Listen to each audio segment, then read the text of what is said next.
Isinusulong ngayon ni Deputy Speaker Ronaldo Ronnie Puno kasama ang mga miyembro ng National Unity Party ang pagtatatag ng isang constitutional convention para baguhin at palakasin ang 1987 Constitution.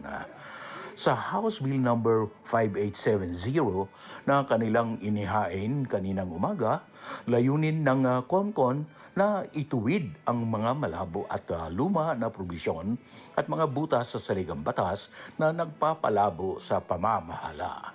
Sa panukala, 150 na delegado ang ihahalal sa May 11, 2026 mula sa 18 administrative regions ng bansa kasama ang BARM upang masiguro ang malawak at balansing representasyon. Walang itatalagang delegado at lahat ay ihahalal ng bayan upang maiwasan ang impluensya ng politika.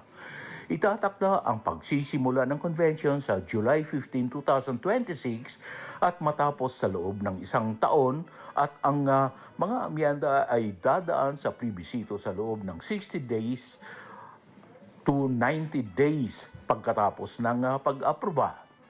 Binigyang diin ng NUP na ang layunin ng panukala ay hindi baguhin ang kasaysayan kundi palakasin ang demokrasya sa pamamagitan ng malinaw, matibay at makabagong konstitusyon. Mula sa Kamara de Representantes, Terence Mordeno Grana nagbabalita para sa Armed Forces Radio, Boses ng Kawal Pilipino.